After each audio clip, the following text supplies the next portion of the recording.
Carter. General Eisenhower will see you now, sir. The room was as ornate and Moorish in its furnishing as was the rest of the villa.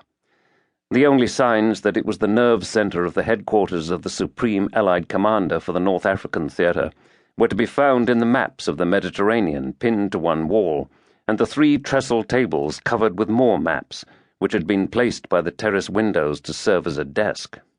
Eisenhower was standing outside on the terrace as they went in, smoking a cigarette, wearing boots and riding breeches, for he rode most afternoons. He turned and walked in briskly, his face illuminated by that famous and inimitable smile. "Coffee, George," he said to Cusack. "Or maybe Major Carter would prefer tea." "No, coffee would be fine, sir." Cusack went out, and Eisenhower indicated a chair and opened a file on his desk. "And just how does a man with your background get by as a Sicilian peasant?" "Oh, you can thank the University Dramatic Society for that, General. There was a wild moment there when I was tempted to turn professional." "You were that good?" "I wouldn't be here if I wasn't, sir," Carter said calmly. "When SOE sent you out to Cairo to take charge of the Italian section, I don't think they envisaged your personal invasion of Sicily on—" Here he glanced again at the file. "3 separate occasions?" "I know, sir," Carter said, "but we didn't really have any choice. When it came to Sicily, there wasn't anyone else who knew the language or the people as well. I did a lot of work on archaeological digs there during the 30s. And now you're going in again. Don't you think you're getting a little old for this sort of thing?" Eisenhower pushed a document across the desk, and Carter picked it up. It was a typical SOE operation order in sparse, no-nonsense civil service English. Operation Instruction Number 592. For Major Harry Carter. Operation Sword Arm. Field name Fortunato.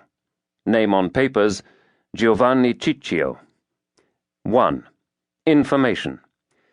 We have discussed with you the possibility of your returning to Sicily to finalize the mission you were originally given when you left for that island in February of this year, namely, to coordinate the organization of resistance groups in the general area of the Camerata, so that the maximum cooperation is available to Allied troops in the event of invasion. You have made it quite clear that in your view nothing prevents you from returning to the same area to carry out this task. 2. Method. From Maison Blanche, you will proceed to Sicily in a Halifax of 138 Special Duties Squadron and will land by parachute at a point 10 kilometers west of Bologna, where you will be received by elements of the local resistance movement. You have been given a cover story and papers in the name of Giovanni Ciccio, which will enable you to live a normal life in the field. Intercommunications.